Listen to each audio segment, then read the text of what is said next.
ഓം അജ്ഞാനതിമിരാന്ധസ്യ ജ്ഞാനാഞ്ജനശലാകയാ ചക്ഷുരുന്മീലിതം യേന തസ്മൈ ശ്രീ ഗുരവേ നമഃ.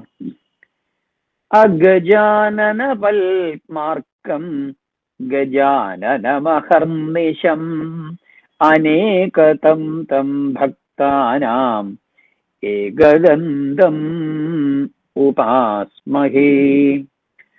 ഹംസഹംസായ വിദ്മഹേ പരമഹംസായ ധീമഹി തന്നോ ഹംസഃ പ്രചോദയാൽ.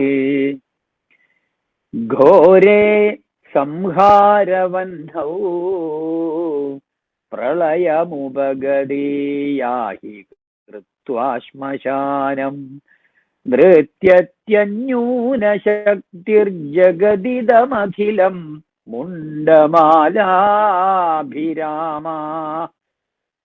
ഭിദ്യൽ ബ്രഹ്മാണ്ഡഭാണ്ഡ പടുതരനിനദൈരട്ടഹാസൈരുദാരൈ സാസ്മാകം വൈരിവർഗം ശമയതൂതരസാ ഭദ്രദാ ഭദ്രകാളി.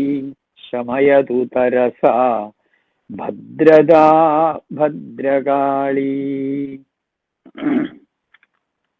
ഒരിക്കൽ കൂടി സ്നേഹോഷ്മളമായ സ്വാഗതം, നമസ്കാരം.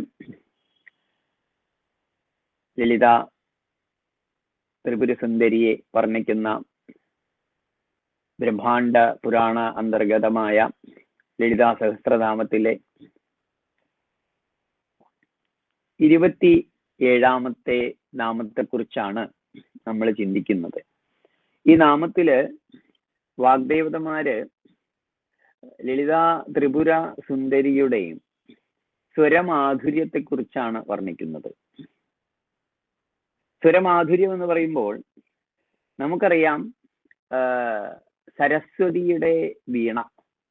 സരസ്വതിയുടെ വീണ എന്ന് പറയുന്നത് കച്ചപിയാണ്. ആ കച്ചപിയുടെ നാദത്തെ പോലും ഒന്നുമല്ലാതാക്കുന്ന, പരിഹസിക്കപ്പെടുന്ന, അല്ലെങ്കിൽ കച്ചപീനാദം പരിഹസിക്കപ്പെടുന്ന വിധത്തിലുള്ള അതിമനോഹരമായ നാദ മാധുര്യമാണ് ലളിതാ ത്രിപുരസുന്ദരിക്ക് എന്നാണ് വാഗ്ദേവതമാര് പറയുന്നത്.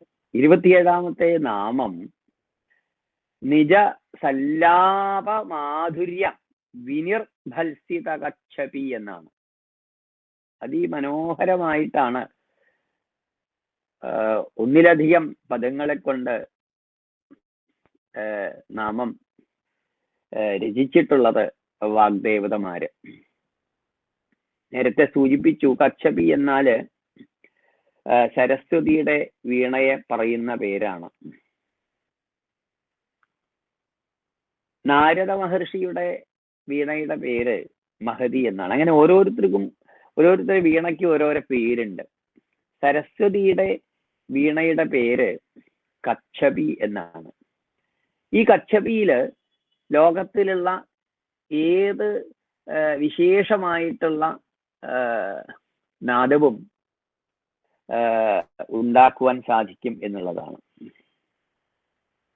ഇവിടെ വാഗ്ദേവതമാര് പറയുന്നത് ആ വീണയുടെ തന്ത്രീലയത്തെ പോലും, കച്ചപിയുടെ തന്ത്രിയിൽ നിന്നും വരുന്ന നാദത്തെ പോലും വെല്ലുന്ന,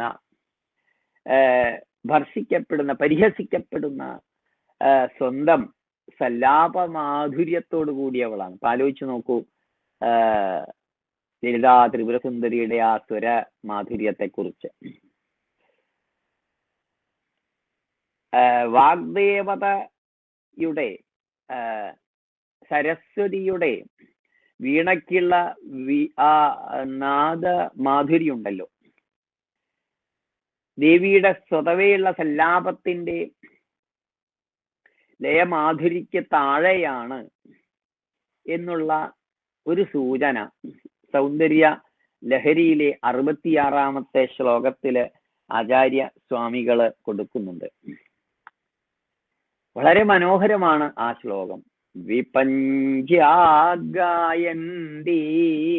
വിവിധമപദാനം പശുപതേർ ത്വയാരബ്ധേ വക്തും ചലിതശിരസാ സാധുവചനേ തദീയൈർമാധുര്യൈരപലപിതതന്ത്രീകളരവാം നിജാം വീണാം വാണിം നിചുളയതി ചോലേന നിഭൃതം. ആചാര്യസ്വാമികൾ പറയാണ്, അല്ലയോ മഹാദേവി പാർവതി, പരമശിവന്റെ മഹാദേവന്റെ അപദാനങ്ങളെ കച്ചപി എന്ന വീണയിൽ വെച്ച് ആലപിക്കുകയാണ് സരസ്വതി. ആ തൻ്റെ പ്രിയതമന്റെ അപദാനങ്ങളെ കേട്ട് ആസ്വദിക്കുന്ന പാർവതി അത് കേൾക്കുമ്പോ തല അങ്ങനെ ആട്ടുകയാണ്. തലയെ ആട്ടിക്കൊണ്ട് അങ്ങനെ കേൾക്കുന്നു, അല്ലെങ്കിൽ തല കുലുക്കിക്കൊണ്ട് ചെറുതായിട്ട് അതിനെയൊക്കെ കുറിച്ച് ഒന്ന് പ്രശംസിക്കാൻ തുടങ്ങുകയാണ്. അപ്പൊ ആ പ്രശംസിക്കാൻ തുടങ്ങുമ്പോൾ, അല്ല പറഞ്ഞു തുടങ്ങുമ്പോൾ ആ ശബ്ദമാധുരിയാൽ, ദേവിയുടെ ആ ശബ്ദമാധുരിയാൽ അപഹസിക്കപ്പെട്ട തന്ത്രി ശബ്ദത്തോടു കൂടിയ തൻ്റെ വീണയെ മൗനമായിരിക്കത്തക്കവണ്ണം മൂടുപടം കൊണ്ട് മൂടുന്നു എന്നാണ് ആ ശ്ലോകത്തിന്റെ അർത്ഥം പറയുന്നത്. അപ്പോ വളരെ മനോഹരമായിട്ടാണ് വാഗ്ദേവതമാര് ഭഗവതിയുടെ, ലളിതാ ത്രിപുരസുന്ദരിയുടെ സ്വര മാധുര്യത്തെ നിജ സല്ലാപമാധുര്യ വിനിർഭത്സിത കച്ഛപി എന്ന നാമത്തിലൂടെ വർണ്ണിച്ചിരിക്കുന്നത്. തൻ്റെ സല്ലാപമാധുര്യം കൊണ്ട്, നിജസല്ലാപം എന്ന് പറഞ്ഞാൽ തൻ്റെ സല്ലാപമാധുര്യം കൊണ്ട് കച്ഛപിയെ പോലും വിനിർഭത്സിക്കുന്നവൾ എന്നാണ് നാമത്തിന് അർത്ഥം.